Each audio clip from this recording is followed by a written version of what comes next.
InsyaAllah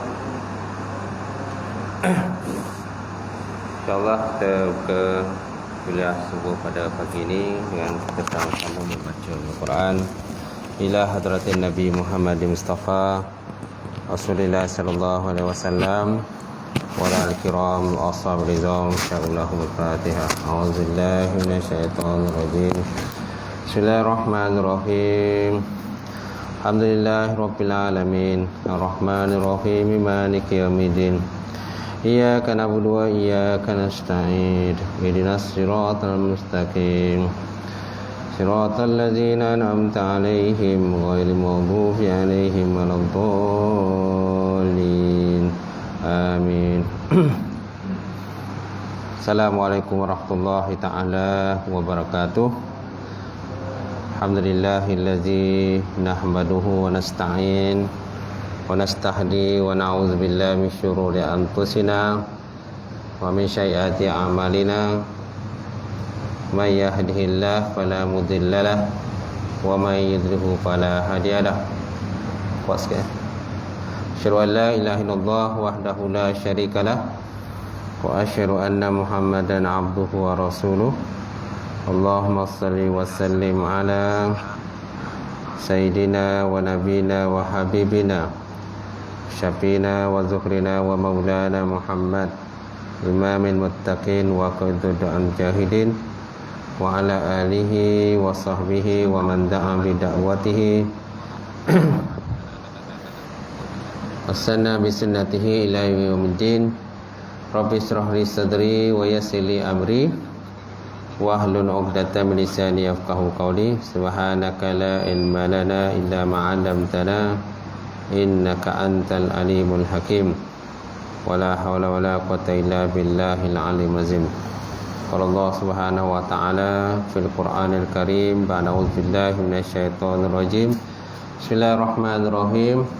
Ya ayyuhallazina amanu taqullaha wartanzur nafsum ma qaddamat lighad wattaqullaha innallaha khabirum bima ta'malun. Sadaqallahul azim. Maksudnya, wahai orang-orang beriman, takutlah kamu kepada Allah Subhanahu wa taala dan perhatikanlah apa-apa yang kamu persiapkan untuk hari esok, ini hari akhirat. Dan takutlah kamu kepada Allah Subhanahu wa taala. Sungguh Allah Ta'ala itu maha meliputi terhadap apa-apa yang kamu lakukan.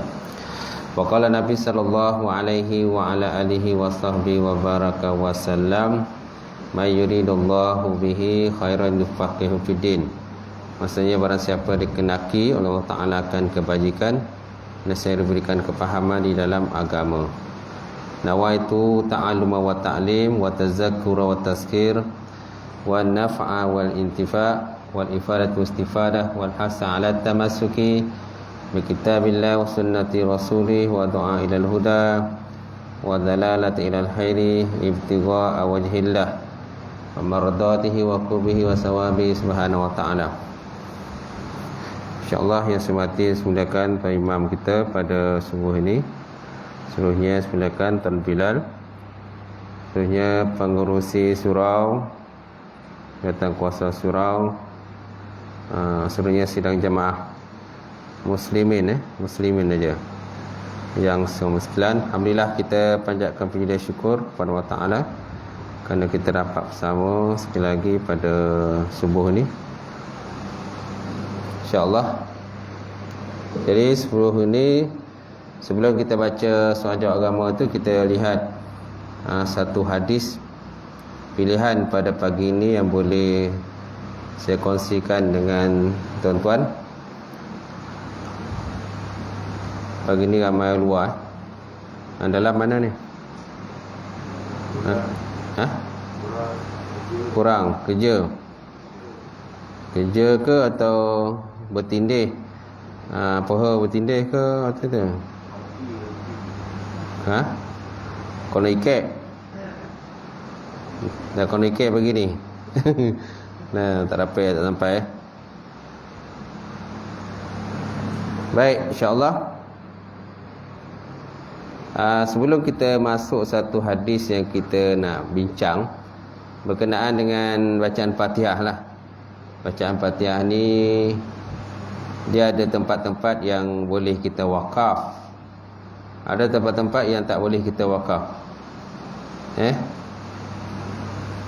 Macam yang imam kita baca pagi tadi, dia ada berhenti, ghairil maghdubi alaihim, lepas tu dia berhenti, lepas tu dia sambung waladdallin amin, waladdallin amin. Betul tak? Kan? Dah banyak kali lah saya tengok tu imam kita ni. Mungkin nafas dia pendek kot. Tapi sepatutnya dia tak boleh berhenti di situ. Dia tak boleh berhenti di situ. Bila kita baca Fatihah, ghairil maghdubi alaihim waladdallin, kan?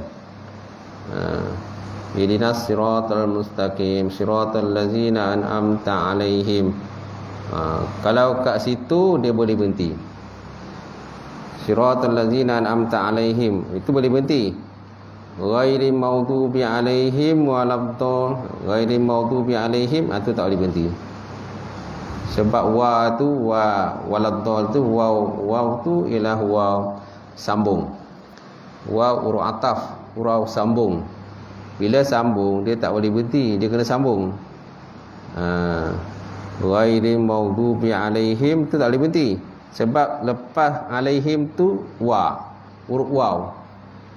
Waw itu ialah waw sambung. Waladdallin, dia tak boleh berhenti. Dia ada waw sambung, waw huruf ataf, ada waw ibtida'. Kalau waw ibtida', waw permulaan, boleh berhentilah. Tapi sekarang ni dia bukan waw ibtida', bukan waw permulaan, tetapi waw ataf, waw sambung. Bila sambung, kita tak boleh berhenti situ. Ghairil maghdubi alaihim, berhenti kan? Tak boleh. Sebab dia jumpa waw di situ. Ghairil maghdubi alaihim waladdallin. Terus sambung. Waladdallin amin. Macam tu. Habis tak, kalau nafas pendek macam mana? Ustaz balik lah. Ambil balik. Macam tu. Ghairil maghdubi alaihim, kan? Lepas tu kita terberhenti, contohnya pendek nafas, ambil balik lah. Ambil balik ghairil maghdubi alaihim waladdallin. Ambil semula ayat Ghostan balik, tu sambung balik lah, sampai kita boleh sambung pada waladdallin amin. Macam tu. Tu kena faham tu, kan? Kena faham. Cuma pada sebelum ghairil tu boleh berhenti sebelum dia. Siratal ladzina an'amta alaihim. Nak berhenti situ boleh. Nak sambung terus pun boleh. Ghairil maghdubi alaihim waladdallin. Tu lagi sambung lagi baiklah. Tapi kalau rasa tak boleh sambung, sebelum ghairil tu boleh berhenti. Siratal ladzina an'amta alaihim, berhenti. Ghairil maghdubi alaihim waladdallin, terus sambung, habiskan. Selepas ghairin tu kena habiskan terus. Tak boleh lagi kita nak berhenti dah. Sebab nanti pada waladdallin tu ada waw ataf, waw sambung. Bila sambung tak boleh berhenti, kan? Lainlah kalau waw ibtida', waw permulaan. Kalau waw ibtida' permulaan, boleh wakaf lah situ. Sebelum waladdallin boleh wakaf, berhenti. Kan tak boleh berhenti, kena terus sampailah waladdallin amin, kan?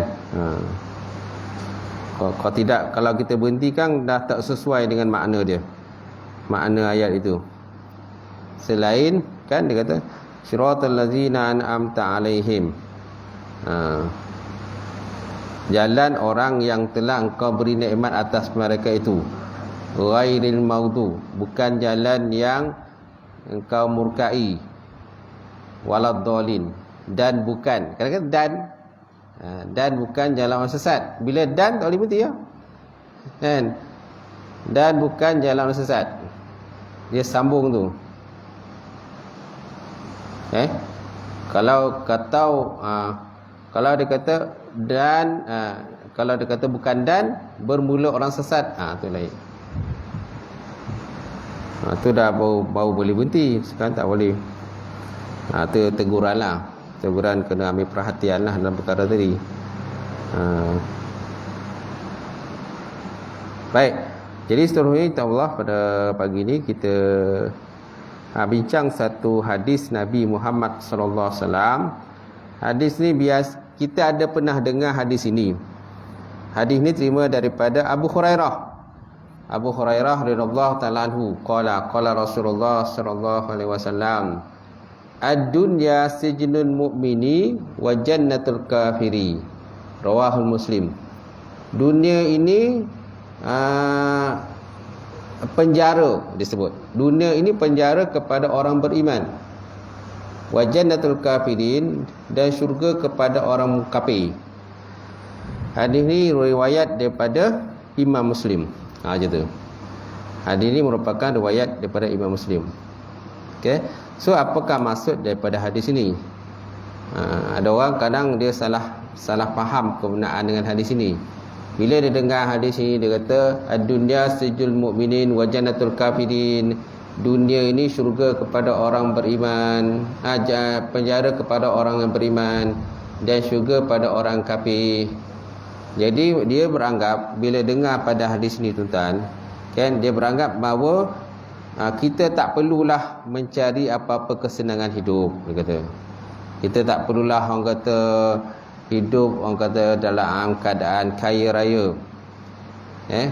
Kita tak perlulah orang kata berpakaian cantik, kan? Berpakaian cantik, pakaian kemas. Cukuplah hanya kita berpakaian orang kata pakaian cumpang camping, pakaian koyak rabak. Tak perlulah kita nak beli bangunan rumah yang mewah-mewah, kereta-kereta yang mewah-mewah dan sebagainya, sedangkan kita mampu buat demikian. Macam tu. Jadi cukuplah orang kata pakai kereta buruk pun cukuplah. Pakai kereta tak ada tayar pun tak apalah. Kan? Pakai motor yang dah nak terbagai pun tak apalah. Ialah dunia orang kata penjara orang beriman, dan juga pada orang kafir. Biarlah orang kafir itu dengan kereta mewahnya, dengan rumah yang besar dan sebagainya. Jadi banyak di kalangan kita beranggapan begitu. Ada di kalangan kita beranggapan begitulah. Ada sebahagian daripada kita ini beranggapan begitu. So apakah maksud daripada hadis ini tuan-tuan? So kita jangan menyalahanggap kepada hadis ini.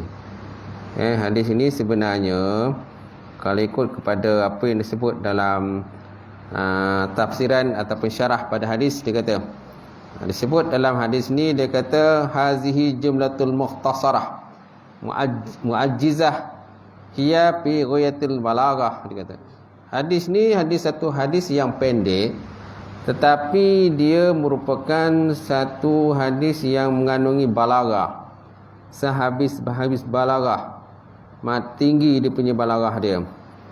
Waqad tadammanat makna azim wasi'ah, dan sungguh dia terkandung di dalamnya akan makna yang besar. Makna yang besar. Baik, dia kata ad-dunya sijnul mu'minin wa kaifa takun dunya hiya sijnul mu'min.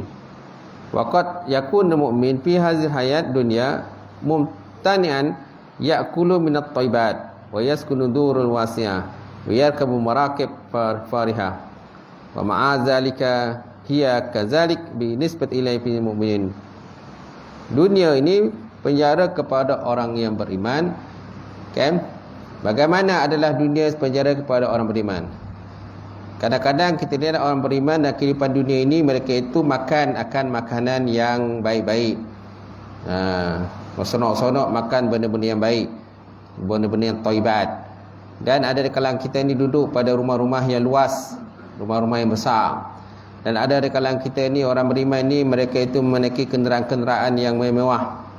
Macam tu. Wa ma'azalika hiya kazalik binisbat ilahi hiya sinul mu'minin. Sebagaimana benda ni nak nisbahkan sebagai syurga kepada orang-orang beriman. Jadi wal maksud zalika al-mu'min allazi yura'a imanuhu. Maksud dengan demikian penjara kepada orang yang beriman ini maksudnya allazi yura'a imanuhu, itulah orang-orang yang memelihara akan iman dia. Maksudnya orang beriman ni dipelihara iman dia. Wa may yaqtadihi hazil iman, dan barang-barang yang menuntut akan dia oleh iman. Macam tu. Kemudian nak nyatakan kepada kita juga bahawa penjara ini syurga, neraka kepada atau penjara kepada orang beriman. Dia kata kerana orang beriman ini dia tertakluk kepada hukum hakam. Li'annal mu'min yataqayyadu bi ahkamil wa hududihi. Fa iza tulibat nafsahu syai'an minal syahawat al-murahamat tuwaqif, dia kata. Kerana sungguhnya orang beriman ni dia berkait dengan segala hukum hakam dan segala had-had ataupun batasan-batasan hukum-hukum Islam. Apabila dia menuntut akan sesuatu pada dirinya daripada syahwat-syahwat yang diharamkan, maka dia tawakuf, dia berhenti. Mana bila dirinya berkeinginan untuk melakukan satu benda-benda yang diharamkan, syahwat-syahwat yang diinginkan, benda-benda haramkan, tawakuf, lalu dia berhenti daripada buat. Kemudian wa khusiba nafsahu anhu, dan dia menahan diri daripadanya, daripada melakukan sesuatu. Wa iza arada lisanahu yatakallama bikalamin la yardahullah, dan apabila dia berkehendak lidahnya tadi berkata dengan sesuatu perkataan yang Allah Ta'ala tidak redha dengan perkataan tadi, maka fa'innahu yamtana'u min zalika, maka sungguhnya dia menegah diri daripada perkara tadi. Macam tu. Kemudian wa iza aradat ainahu an tanzura ila mawaqi'il muharramat wa ila kinwatil muharramat wa ila suratil zahiril muharramat fil wasi' fil aswaq fa innahu yamna'u nafsahu wa yujahidahu wa yasbiru wa yatfahu nafsu minal talazid wal muharramah. Dan apabila dia berkehendak, pandangan mata dia berkehendak untuk melihat benda-benda yang diharamkan, dan kepada rupa-rupa ataupun perkara-perkara yang diharamkan pada waqi', pada realitinya, melihat pada luaran kita keluar daripada rumah nampak benda-benda yang haram, ada benda yang bukan-bukan dan sebagainya, sama ada di lapangan ataupun aswaq ataupun pergi pekan-pekan ataupun pasar-pasar, fa innahu yamna'u nafsahu wa jahidahu, maka sesungguhnya menegahkan diri dia, dan dia bersungguh-sungguh menegah daripada dirinya, dan dia sabar.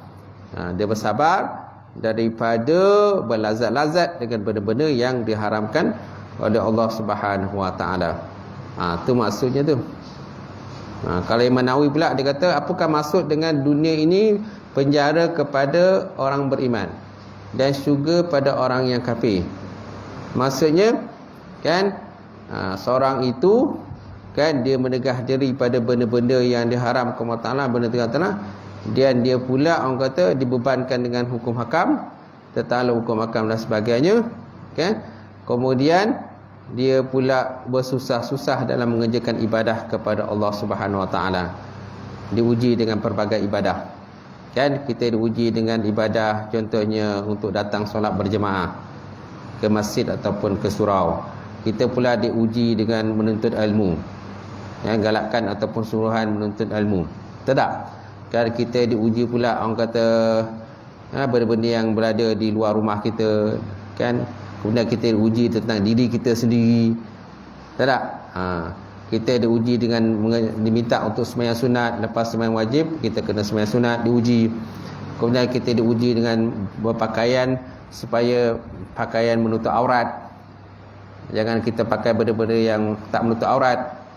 Kemudian kita pula diuji dengan jangan cakap benda-benda yang bukan-bukan, benda-benda pelik, benda-benda yang boleh menciptakan orang kata terguras hati dan perasaan orang lain, ataupun benda-benda yang tak elok lah kita cakap, tak mencerminkan pada akhlak yang baik. Jadi kita dibebankan dengan hukum hakam itu. Itu dia katakan sebagai penjara kepada orang yang beriman.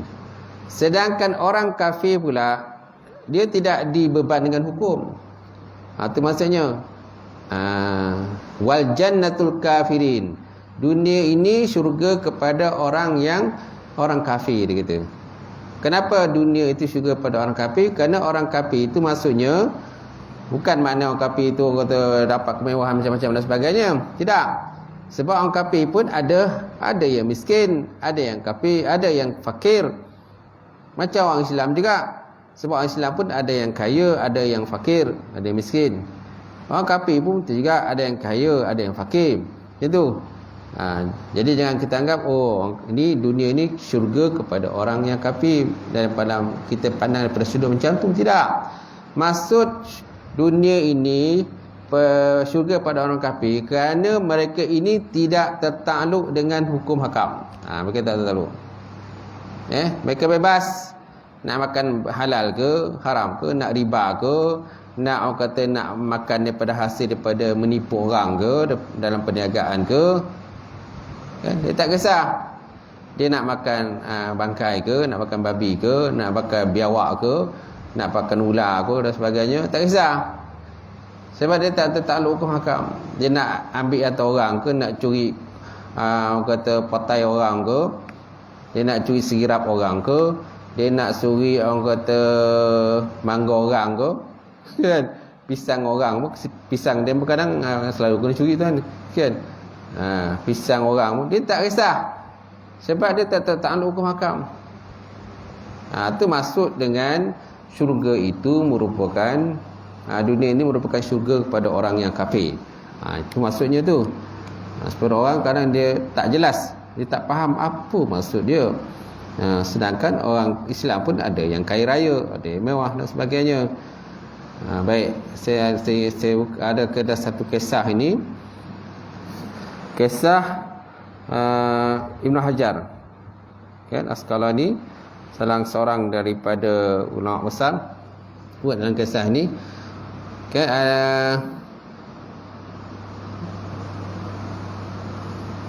baik, kisahnya Ibn Hajar Asqalani, kan, dia ni salah seorang daripada hakim besar di Mesir.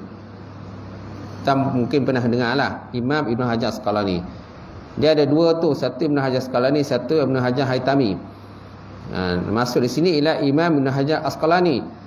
Jadi beliau jika pergi ke tempat kerjanya berangkat dengan naik kereta kencana, naik kereta mewah lah. Jadi tarik dengan kuda-kuda dan kedai-kedai dalam sebuah arakan. Diarak lah macam tu. Jadi pada saat itu tuan-tuan, ada seorang Yahudi di Mesir. Seorang Yahudi Mesir, dia ni penjual minyak. Dia macam-macam minyak lah dia jual je tu.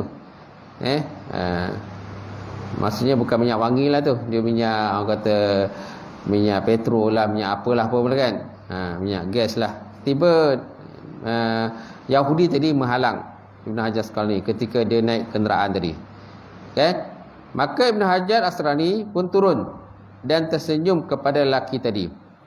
Ketika mereka berharapan-harapan, kan, penampilan keduanya nampak bertolak belakang, kan. Jadi penampilan keduanya bila duduk tu, bila berdiri, mana Ibn Hajar, kemudian penjual minyak tadi, kan. Ibn Hajar Asqalani dalam keadaan dengan pakaian jubah dia, pakaian serban dia, pakai mewah lah macam tu.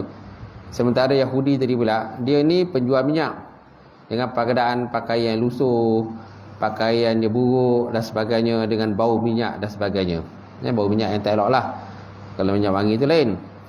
Lalu Yahudi tadi berkata kepada Ibn Hajar, benarkah kata Nabi-Mu, dunia ini merupakan penjara orang beriman dan syurga pada orang kafir?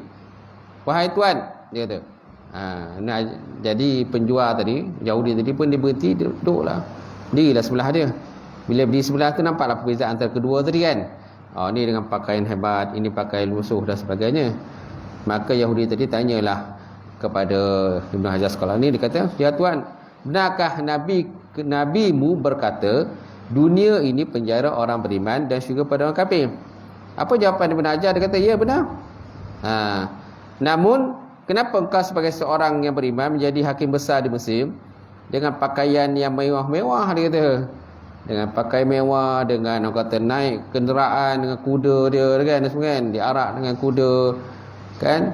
Jadi kau dapat banyak kenikmatan, sedangkan aku orang kafir dalam penderitaan dan kesengsaraan dan keadaan hidup yang susah.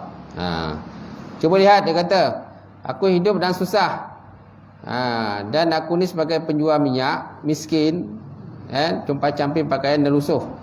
Aku merasa terpenjara oleh kekafiranku ini, sehingga aku adalah mukmin.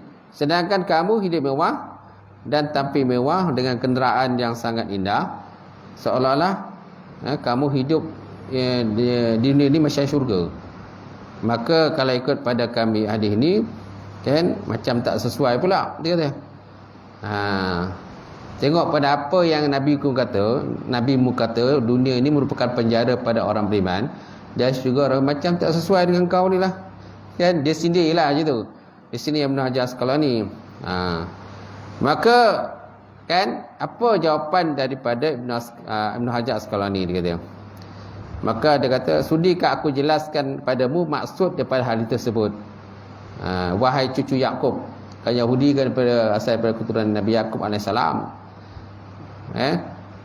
Jadi apa jawapannya, tuan? Kan? Baik, seterusnya kan setelah itu kan lelaki tadi pun mengaku, ya boleh, dia kata. Maksud dengan dunia adalah penjara bagi mukmin seperti diriku, sebab segala kemewahan yang aku nikmati sekarang sungguh tak ada apa-apa pun dibandingkan dengan apa yang Allah Ta'ala sediakan untuk kami di syurga. Itu maksudnya. Dunia ni penjara pada orang beriman. Seperti aku ni, aku orang beriman ni. Sebab segala kemewahan yang aku nikmati sekarang ni, walaupun kau nampak aku ni mewah, sungguh tak ada apa-apa pun maknanya pada diri aku dibanding dengan apa yang Allah Ta'ala sediakan untuk kita ataupun orang beriman ni di syurga besok. Kemudian dunia ni masih menahan langkah kami dengan jarak waktu, menguji dengan keyakinan kami dengan takut, lapar, lelah, kekurangan, kehilangan, kesepitan dan kesedihan. Adapun di syurga besok tak ada lagi lah benda tadi. Nampak? Jadi walaupun kita ni, contoh ada kalau kita ni orang kaya ke, kan hidup mewah dan sebagainya, tetap masih diuji lagi oleh Allah Ta'ala. Orang yang kaya pun kita jangan nampak dia tak diuji, dia kaya. Dia hidup mewah. Jangan, orang kaya pun kadang diuji tak dengan berbagai-bagai. Dengan duit yang banyak pun dia diuji juga. Bila duit banyak, tentu banyaklah diuji. Dengan kita duit sikit, tak banyak. Duit tak ada, nak beli apa? Kalau orang kaya kan, macam-macam, tentu dia nak beli, orang kata boat mewah lah, kereta mewah lah. Nak melancong pun nak pergi ke luar negara, tak nak melancong kat Malaysia je dah. Kan? Jadi mereka pun mendapat ujian juga daripada Allah Ta'ala. Kadang-kadang anak berebut harta pun ada juga, duit banyak. Bila kita nak mati besok, anak dah berebut duit pula. Kadang dah mati pun anak pun berebut. Kita hidup dalam kubur apa, dalam kubur pun kita tak selesa juga sebab anak berebut harta, cekik. Macam tu. Jadi adapun di syurga tak ada lagi semua lagi. Hanya nikmat yang tak berakhir, lagi tidak membosankan. Macam tu. Sungguh meskipun kau melihat kami nampak mewah dan megah, kami sebenarnya terpenjara sebab masih menanti nikmat yang jauh lebih mewah lagi. Itulah di akhirat. Adapun engkau, kata Ibn Hajar, seperti yang kau rasakan, di dunia memang disesaki kepayahan dan penderitaan. Tetapi ketahuilah bahawa semua perkara yang mencekikmu itu, yang menjadi masalah pada kamu, tiada artinya berbanding dengan Allah Ta'ala sediakan bagimu neraka di akhirat besok. Walaupun ada di kalangan orang kafir ni duduk susah dan sebagainya, kalau banding dengan susahan di dunia ini, akhirat besok dia lagi susah. Itu saja. Ahad mereka dia lagi susah. Saat itu kau masih dapat, saat ni dia kata kau masih lagi boleh bernafas. Walaupun kau susah, kau masih lagi boleh bernafas. Kau boleh lagi makan dan minum. Walaupun kau susah, ada juga orang bagi sumbangan. Kemudian kalau kau haus, kau boleh minum lagi. Kau juga boleh berkahwin lagi. Kalau ada isteri, ada anak dan sebagainya. Jadi duniamu kamu rasa macam menyeksa lah. Sungguh adalah syurga. Walaupun kamu rasa dunia ni menyeksa bagi kamu, tapi masih syurga lagi. Sebab apa? Kalau nak bandingkan dengan akhirat besok, sebenarnya kau lagi teruk nanti besok. Akhirat kamu akan dicampakkan dalam neraka. Allah Subhanahu Wa Ta'ala pula macam tu. Jadi betapa syurganya dibanding seksa neraka besok. Di mana neraka besok api yang menghanguskan, seksa yang meremukkan, kausan yang mendidih, kelaparan yang disuapi dengan darah nanah, kan, kemudian zakum dan sebagainya. Bila terdengar penjelasan daripada Ibn Asqalani tadi kan, maka si Yahudi penjual minyak tadi pun ternganga mulut dia. Dia kata, macam tu ke dia tak? Maka dia menundukkan kepala dia. Maka akhirnya dia minta supaya dia diajarkan syahadah. Asyhadu an la ilaha illallah wa anna Muhammadar Rasulullah. Lalu dia pun mengucapkan asyhadu an tiada Tuhan yang disembah melainkan Allah, Nabi Muhammad sallallahu alaihi wasallam tu Rasulullah. Maka dia syahadah. Dia akhirnya masuk Islam tu, kita Yahudi tadi. Okey. Kemudian bila si Yahudi tadi dah masuk Islam, maka Ibn Hajar Asqalani pun kan dia lalu memeluk akan tubuh si Yahudi tadi. Walaupun si Yahudi itu dalam keadaan kotor, dalam keadaan bau minyak, campak-campik dan sebagainya, bagi Ibn Hajar Asqalani itu tak ada masalah bagi dia. Walaupun kotor macam tu pakaian dia, si Yahudi tadi. Maka dia terus rangkul dan dipeluk si Yahudi tadi kan. Sedangkan kalau ikut pakaian Ibn Hajar Asqalani itu pakaian dengan pakaian mewah, tak nak, tentulah dia tak nak kotor kan. Takkan dia nak peluk si Yahudi itu tentu pakaian dia kotor.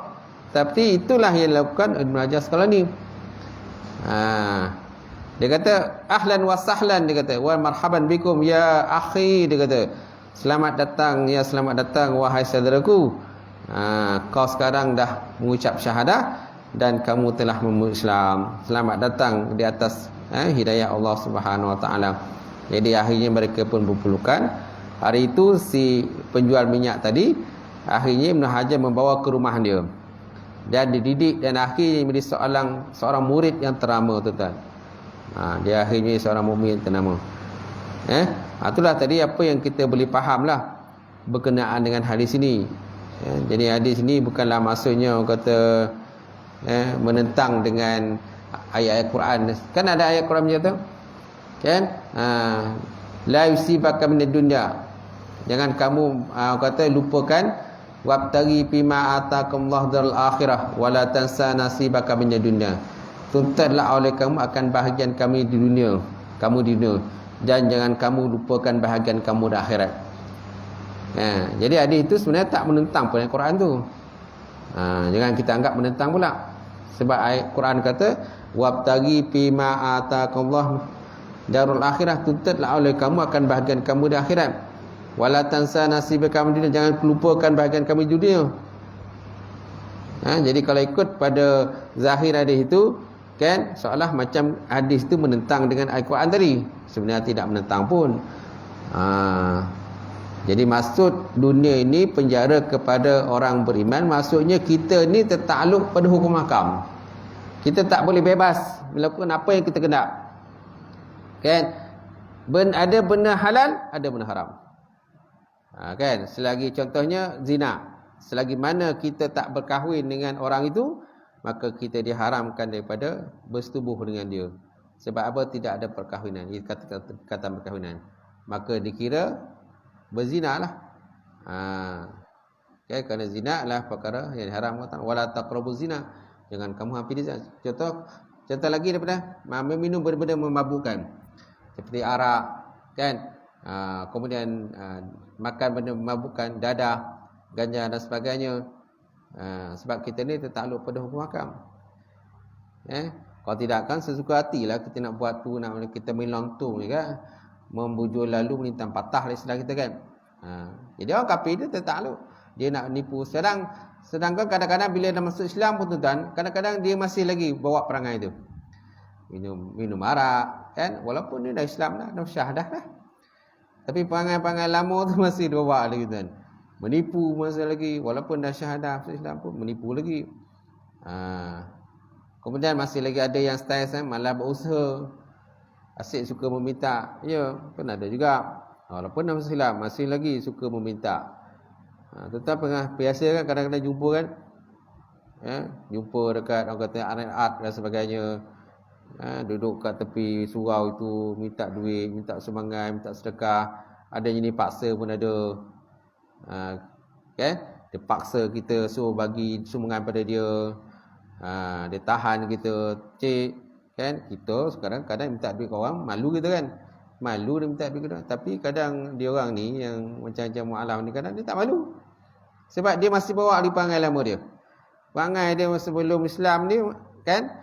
Ketika dia kafir, perangai dia macam tu. Bila dia masuk Islam, dia bawa lagi perangai macam tu kan? Dia susah dia nak diubah dia punya PN dan punya perangai tu tadi. Sebab tu dia masuk Islam ni, contohnya kadang dia nakkan duit, dia nakkan bantuan, dia nakkan sumbangan. Itu je. Kerana dia tahu orang Islam ni jenis orang pemurah. Orang Islam pemurah, orang Islam ni suka bagi sumbangan, orang Islam ni suka bagi bantuan dan sebagainya. Maka dia buat perangai macam tu. Tu asyik minta sumbangan tu. Dia malah berusaha, malah mendekari selangkah Islam, suruh berdikari. Islam suruh berusaha, jangan minta-minta pada orang lain. Jangan minum arak. Kadang ada yang bersekedudukan pun ada. Bersekedudukan pun ada lagi. Kadang ada 2-3 orang anak gitu. Ada. Biasanya orang asli lah, orang asli. Tak maaf lah kan. Orang asli. Ada macam tu. Dia dah masuk Islam dah. Tapi PL perangai lama tu masih lagi. Masih lagi kadang-kadang duduk satu rumah bersekedudukan tanpa ikatan perkahwinan. Sedangkan dia dah masuk Islam. Kenapa kau buat apa perangai macam tu lagi? Bila kita dah tahu dah 2-3 orang anak, paksalah kita uruskan supaya nikahkan cepatlah. Dah anak 2-3 orang anak dah. Duduk satu rumah. Paksalah diuruskan supaya dinikahkan cepat. India pun ada juga macam tu. India Muslim macam tu, dah masuk Islam. Tapi kan duduk satu rumah tanpa ikatan perkahwinan. Anak ada 2-3 orang dah. Paksalah kita uruskan supaya ni dikahwinkan, ada ikatan perkahwinan macam tu. Wallahu a'lam bishawab. Itu dah tadi satu hadis kita kongsi. Baik, kita lihat kepada soal jawab agama ini. Mana Mak Azin dia hilang dah? Dah, hilang. Dia selalu hilang tu. Dia beli makanan. Nampak dah. Okey, muka surat apa tu? Mas Saleh, muka surat apa?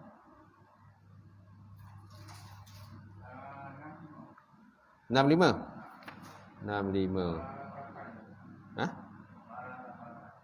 Soalan 88.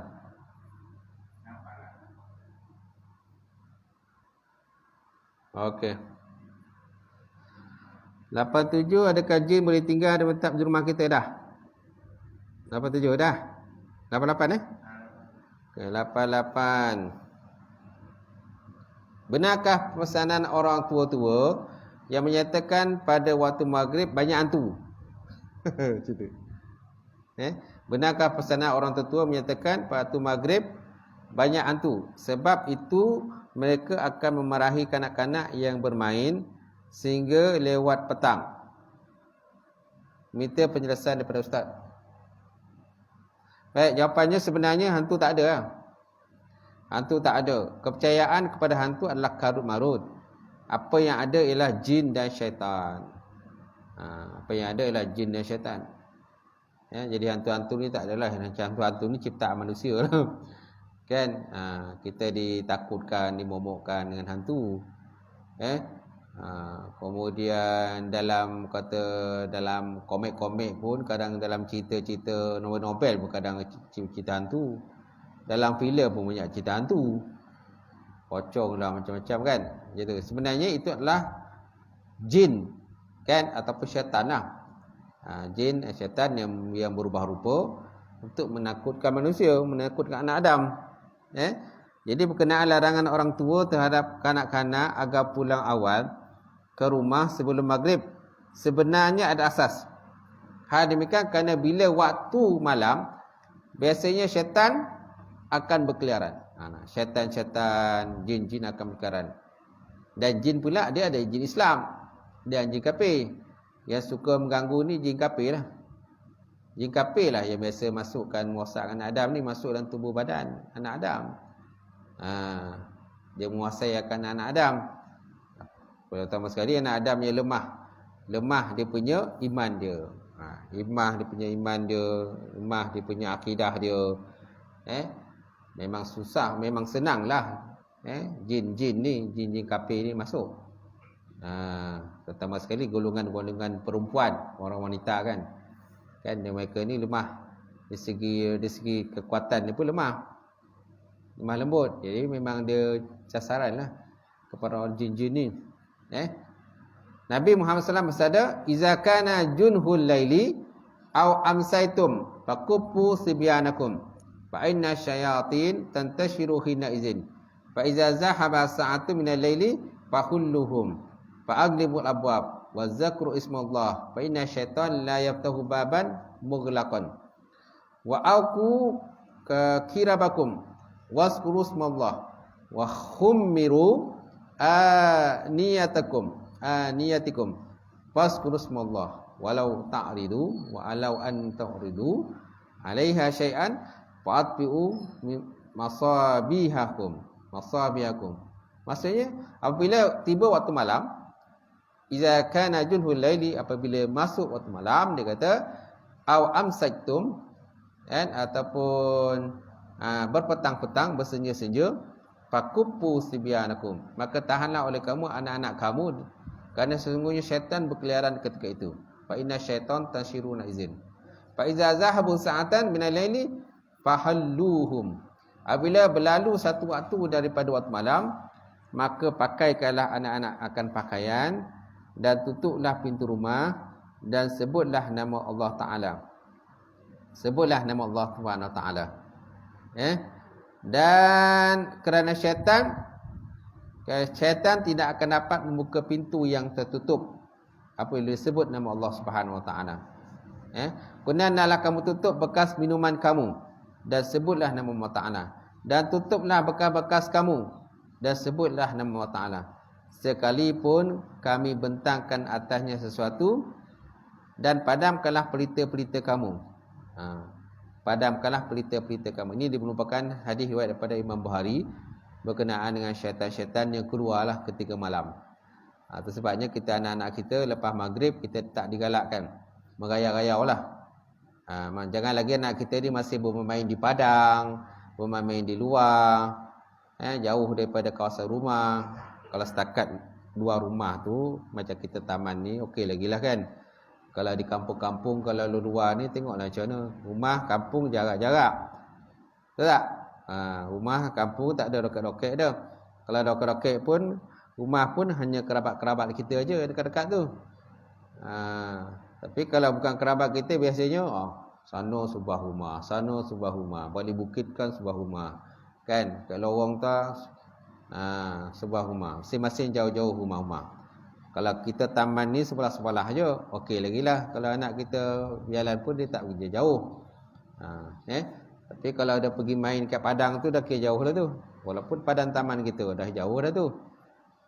Sepatutnya waktu maghrib anak kita berada di rumah, ataupun suruh ke masjid ataupun ke surau. Itu lebih baik. Sembahyang berjemaah di masjid ataupun di surau. Kita yang paling dekat ni kita surau, suruh dia datang berjemaah. Selagi mana tidak langgar pada SOP, bolehlah. Kalau keadaan sekarang ni SOP semua kan. Baik. Jadi melalui hadis ini dapat diketahui bahawa pada waktu malam kita perlu melakukan perkara tersebut.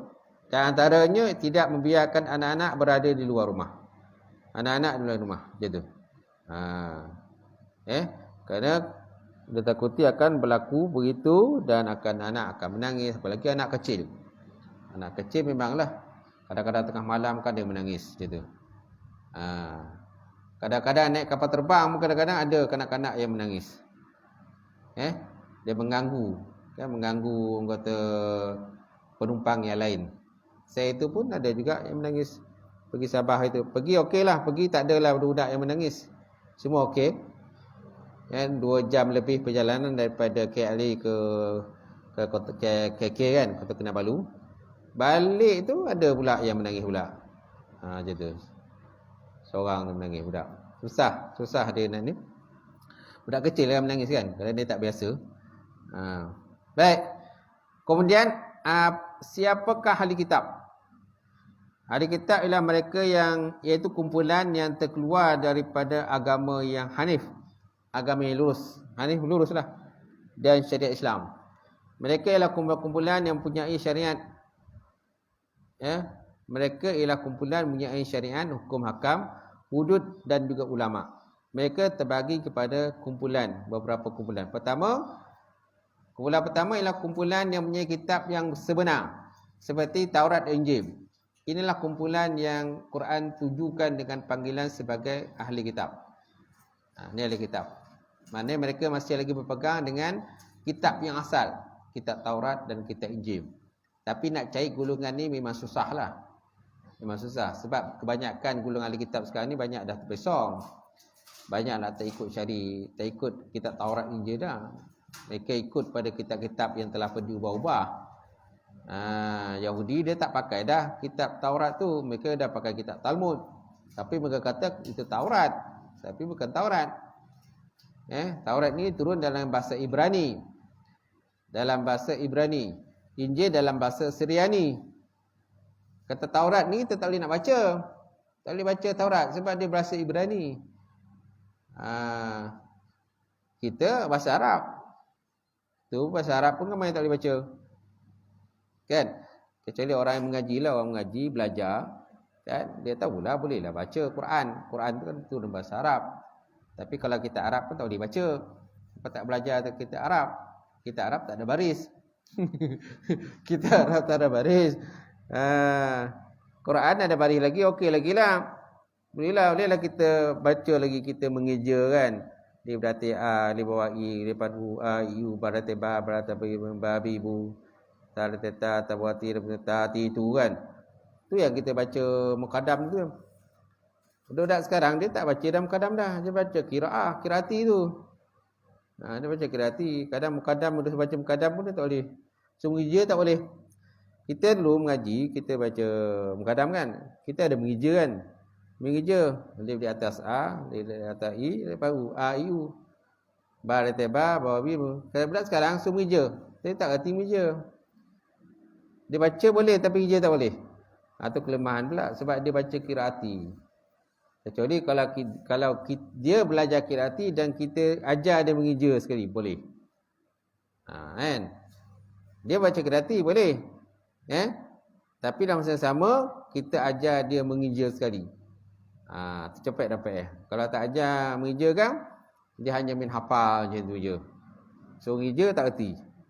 Itu kelemahan pula kalau kiraati ni. Kalau mukadam ni dia lambat sikit sebab dia banyak muka surat dia. Kiraati kan cepet. Baik, kemudian yang kedua, kumpulan kedua ialah kumpulan yang mirip ahli kitab seperti golongan Majusi dan Manawi. Sesungguhnya suhuf yang diturunkan kepada Ibrahim telah pun diangkat ke langit disebabkan peristiwa yang ditimbulkan oleh orang-orang Majusi. Oleh sebab itu harus memeterikan perjanjian dengan mereka dan dilayan seperti orang Yahudi dan Nasrani. Kerana juga mereka juga seperti golongan ahli kitab. Namun tak harus melangsungkan perkahwinan dengan mereka dan makan makanan sembelihan mereka kerana Alkitab telah pun diangkat daripada mereka. Kitab dah diangkat. Ini golongan-golongan orang kata yang mirip pada Yahudi, Nasrani kan. Macam tu, yang mana dia punya kitab tu banyak dah diubah. Banyak diubah kan. Tak seperti kitab yang asal. Kalau kitab yang asal tu disebut akan kelahiran Nabi Muhammad SAW. Akan lahir seorang Nabi pada zaman iaitu Nabi Muhammad ataupun Nabi Muhammad SAW. Kitab-kitab yang dah diubah ni dia tak sebut dah. Akan kelahiran Nabi. Kemudian banyak benda-benda yang telah pun yang diubah. Contohnya mereka menghalalkan makan babi. Mereka menghalalkan makan benda yang diharamkan. Minum arak dan mereka benarkan. Sedangkan dalam kitab yang Taurat yang asal tu tak kata pun boleh makan babi, boleh makan khinzir kan. Ni sebabnya kita kena berwaspadalah. Itu sebabnya kalau ikutkan tak boleh dah berkahwin dengan golongan ahli kitab ni. Walaupun pada hukum asal tu boleh berkahwin. Namun yang akhir-akhir ni mana tak boleh kita makan dengan makanan sembelihan mereka. Tak boleh dah.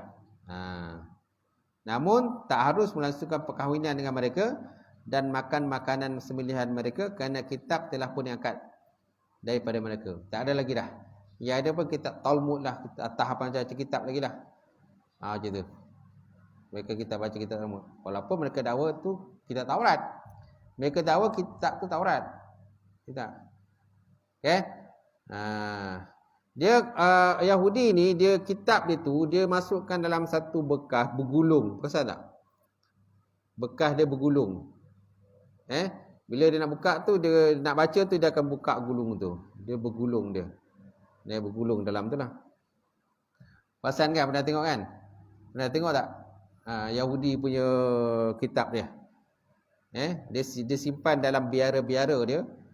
Dalam biara tu, kemudian dia dalam bilik khas, kemudian dia letak dalam bergulung lah macam tu. Dia ni satu gulung, ni satu gulung lagi. Bila buka tu, dia buka gulung macam tu. Dia bergulung satu, dia ada dua gulung, gulung pertama, gulung kedua. Dia akan bersambunglah kain dia punya kertas tu bersambung gulung tu. Bila nak baca tu, dia akan buka gulung tu. Nak tunjuk dia tak boleh tunjuk dengan tangan. Yahudi ni bila baca tu, dia ada macam satu besi khas, macam pen khas yang digunakan untuk nak baca tu, dia kena tunjuk je tu. Dia tak boleh sentuh dengan tangan. Dan mereka anggap kitab mereka suci lah. Dan tulisannya dalam bahasa Ibrani, bukan dalam bahasa Arab. Itu sebab kita kitab Yahudi ni, kita disuruh kita baca pun tak boleh nak baca. Kita tak boleh nak baca sebab dia bahasa Ibrani. Dia tak ada baris-baris semua macam tu. Kemudian kitab-kitab dia tak ada macam kita Quran ni. Quran ni kita ada taranum dia kan. Bila dibaca tu dengan bertaranum, dengan lagu dia kan. Dengan sikah dia, dengan orang kata hijaz dia, dengan ras dia kan. Kalau kitab Taurat ni, kitab Talmud yang mereka Yahudi baca, mana ada taranum-taranum? Tak apa benda tu ada punya lagu-lagu. Dia ada lagu lah tapi tak sama lah macam lagu kita. Kan? Macam tu. Bezalah. Baik. Kemudian nombor dua tadi, kumpulan kedua ialah golongan yang mirip Alkitab seperti Majusi dan Manawi. Sesungguhnya suhuf-suhuf yang diturunkan kepada Ibrahim telah pun diangkat ke langit disebabkan peristiwa yang ditimbulkan oleh orang Majusi. Oleh sebab itu harus memeterikan perjanjian dengan mereka. Haruslah. Dan dilayan seperti Yahudi Nasri kerana mereka juga termasuk golongan ahli kitab. Namun tak harus melangsungkan perkahwinan dengan mereka dan makan makanan sembelihan mereka kerana kitab telah pun diangkat. Telah pun diangkat daripada mereka. Okey. Kemudian perkara-perkara yang membatalkan iman. Sampai situlah. Sikit je dia. Banyak. Sejam dah. Ada? Okey, ikut sejam. Yang lama-lama paling pun. Okey, sebagai soalan, kalau ada soalan.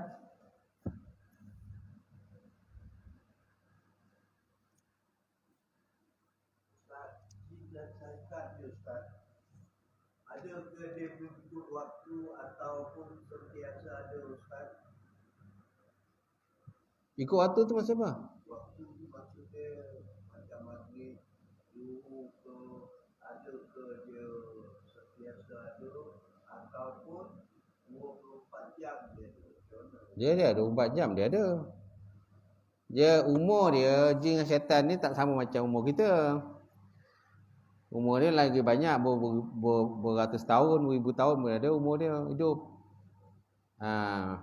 Macam kita tak adalah kan. Kita setakat kata biasa umur 70 tahun, 80 tahun lepas tu itu dah tu pun dah Isra dah, umur Isra. Macam Muhammad Zain dah berapa umur? Isra kan macam tu. Tunggu masa lah tu. Kan? Macam tu. Tapi tak tentu jugalah. Kalau orang muda pun meninggal. Semalam ada seorang mu'alaf tu saya uruskan. Kan mu'alaf. Baru 30 lebih ke 36 tu umur dia. Baru kahwin. Anak ialah baru 6 hari je silap. Baru kahwin 6 hari. Kan? Meninggal. Serangan jantung. Dia kahwin nak dara. Dara kahwin. Kan? Jarak umur dia dalam dengan isteri dia tu dalam 6 tahun ke 5 tahun ke 6 tahun. Bawah dia lah. Dia kahwin orang Perak. Dia duduk dekat Taman Seremban Jaya ni, dia duduk situ. Dia kerja buat lori. Buat dekat nilai. Dia kahwin dengan, dia mu'alaf, India Muslim. Kahwin dengan perempuan daripada Perak. Baru kahwin dengan tu, setengah sonok-sonok, tiba-tiba innalillahi wa inna ilaihi meninggal dunia. Serangan jantung. Baru kahwin, meninggal semalam. Kan daripada Perak bawa balik ke Seremban. Kan selepas tu kita uruskan jenazah ni, mandi semua kan, sembahyang semua kat Masjid Seremban Jaya tu, Masjid Hidayah tu. Lepas tu Umi dekat bandar tu Aisdil. Kan Aisdil tu yang tepi highway tu. Dia punya kubur dia. Sekarang ni kalau Seremban, kalau banyak meninggal biasa hantar situ je. Dulu perkuburan Covid ke situ. Sekarang ni Covid ke tak Covid dah semua hantar sana. Sebab kawasan di Seremban ni terhad, kawasan perkuburan terhad. Kita okey lagi lah, banyak lagi. Banyak kosong di belakang tu. Banyak kosong kan itu. Tapi Seremban tak apa, Seremban penuh. Rajab ni penuh. Cuba tengok dekat Forest Heights tu. Pasal tak ada kubur Forest Heights kan? Dulu 1-2 kubur je, sekarang dah penuh. Dia nak tambah kawasan lagi belakang tu. Nak buka yang tapak baru lagi. Macam tu. Lepas tu kubur yang dekat, pasal tak jalan nak pergi Pilah, daripada Ampangan pergi Pilah kan, dia ada satu kubur belah kanan. Pasal tak? Itu kubur yang Paru Jaya punya tu. Lepas daripada Nusri Bayu tu, apa Nusri Bayu pula? Nusa Intan. Lepas Nusa Intan tu ada satu kubur belah kanan. 2-3 tahun lepas baru 1-2 kubur je, sekarang dah penuh lah. Memang laju sekarang ni. Mana-mana tempat je memang cepat kubur, memang kau cepat penuh. Itu. Sebab Seremban dia terhad kawasan kubur dia. Sebab dia kawasan banyak kawasan pembangunan. Kawasan kubur kurang, kawasan pembangunan dia banyak. Taman sana, taman sini naik semua. Tapi kawasan kubur kurang. Dia kadang-kadang nak hantar kubur ke Bomban ke, kadang bergaduh. Ada juga kadang bongi-bongi tu. Kenapa nak hantar sini gitu? Hantar tempat lain gitu. Ini kawasan orang sini je dia. Dia tak terima luar. Sebab masalahnya kawasan kubur. Taman banyak naik, tapi kawasan kubur yang kurang. Sebab yang mati kan. Yang keluar, yang hidup, yang mati. Ini yang mati ni masalah nak otak ke mana? Ya tuan. Ada soalan? Dia ayat yang pertama, kedua, ketiga, sebab dia makan. Tiga kali makan ya, dua kali makan. Yang kat mana? Pangkal ujung. Pada awal sampai di sekolah tu, sampai yang tengah lah. Sampai kena makan tu, nak makan kan. Tapi yang akhir sekali, walau boleh itu, dia baca 3 kedua. Macam mana? Yang ujung ayat ke apa? Kata Alhamdulillah Rabbil Alamin Ar-Rahmanir Rahim. Him kan ujung kan. Dia kena ikut yang, kalau dia boleh baca apa? 2, 4, 6. Mana kalau 2 je.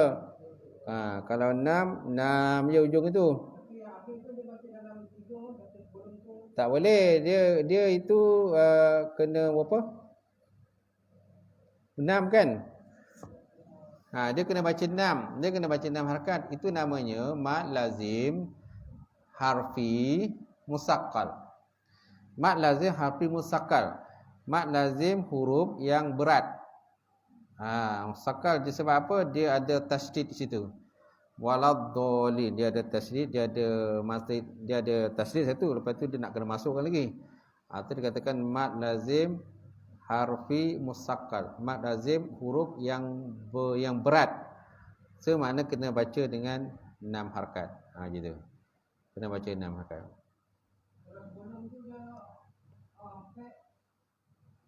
Ya. Boleh. Mana ayat pertama, contohkan. Contoh ayat pertama baca dengan 2. Ayat kedua ujungnya 2. Ayat ketiga 2.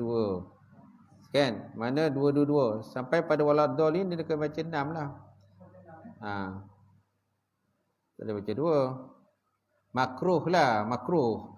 Dia tak membatalkan sembahyang. Dia tak batal sembahyang. Selagi mana sebutan dia itu betul, sembahyang tak batal. Cuma makruh lah. Dia dah jadi makruh. Kalau kita baca dah huruf kita dah tukar huruf, tu batal. Kita tukar huruf batal. Satu lagi, kita tak memasukkan tasydid tu, tak berfungsi kan, tak difungsikan tasydid pun batal juga. Gitu. Mana contohnya tukar huruf? Contohnya to tukar dengan to tukar kepada ta, kan? Sin tukar kepada shim. Sin lain, sa lain. Kalau sa ujung lidah, sin pertengahan kan. Kalau shim berhamburan, tafashi berhamburan huruf tu. Jangan ditukar dia punya tu. Kan? Mana tukar-tukar huruf yang boleh mengubah makna dia. Boleh ubah makna. Tu batal lah. Batal lah sembahyang tu. Tapi kalau tukar huruf tak merubahkan makna, hanya orang kata lahnul, dia ada 2 lahnun, lahnul khafi, lahnul jali. Kesalahan yang jelas, kesalahan yang tak jelas. Kesalahan jelas ni memang nampak jelas, kan? Kita dengar pun memang jelas bacaan dia memang salah, tak betul. Itu dia katakan lahnul jali, kesalahan yang jelas. Lahnul khafi ni kesalahan yang tak jelas, mirip-mirip ni. Macam ya ke tak ya kan? Macam betul ke tak pasti bacaan kan? Di mana bacaan yang kesalahan yang tak jelas sebenarnya. Satu lagi mengubah makna kalimat. Mengubah ayat ataupun kalimat, sengaja ubah. Contohnya kita baca na'an am, kita baca na'in am. Kan ada beza? Kan? Na'in am. Okey. Siratal lazi na'an am. Kan? Dia baca siratal lazi na'ama am. Kan? Na'ama am, dah na'ama am pula. Jelas beza, nama kesalahan yang jelas kan, nampak dengar kan. Gitu. Kemudian waladdallin kan ada tasydid. Tapi tasydid tu dia tak sebut. Gitu. Waladdallin dia tak ada tasydid. Kan? Dalam Fatihah ada 14 tasydid, kan? Dalam Fatihah ada 14 tempat dia ada tasydid. Kita tengok betul-betul, kita check balik. Jadi tasydid itu taklah dijelaskan. Tasydid kalau masuk tu masuk, kalau izhar izhar, idgham idgham, ikhfa ikhfa. Itu. Kalau macam waladdallin tadi, mad lazim hakiki musaqqal, mad lazim harfi musaqqal yang berat. So mana berat tu, tasydid tu kena dimasukkan. Waladdall. Ada orang baca waladdall dah jadi dal. Dia macam waladdall tebal, kiri kanan dot. Sebutan yang paling berat, susah nak sebut ialah dot. Nabi ya boleh sebut dot dengan betul. Yang lain ni belum sempurna lagi. Kan ada hadis tersebut. Kan dot ni dia kiri ataupun di kanan. Kiri kanan. Waladdall. Ada orang baca waladdall, ada dal macam dal lah. Dah dot dah tukar pada dal. Ya? Boleh? Gitu. Wallahu alam. Lain soalan? Habis habis. Auzubillahi minasyaitonir rajim. Bismillahirrahmanirrahim. Alhamdulillahi rabbil alamin wassalatu wassalam ala asyrafil anbiya'i mursalin wa ala alihi washabbihi ajmain. Allahumma zidna ilman nafi'a wa yaqina was-sadiqa wa 'alaman taqabbala wa rizqan halalan mubarakatan katsira wa siyana fataya alim na lana qulubana bi nuri ma'rifataka wa ta'ala futu alaifin Allahumma faqina bidin, Allahumma faqina bidin. Allahumma ja'al hadza jam'an marhuma wa tafarruqana min ba'di tafarruqan ma'suma. Rabbana atina fid dunya hasanah wa fil akhirati hasanah wa qina azabannar. Subhana rabbika rabbil izzati amma yasifun, wassalamu alal mursalin. Alhamdulillahi rabbil alamin. Taqabbalallahu minkum. Semua jemaah yang tadi sebelum minum tidak digunakan balik. Tak boleh. Kalau dulu juga minum ada air semua tu. Cik Sidi ambil kursi tambahnya sebenarnya. Cukup minum semua.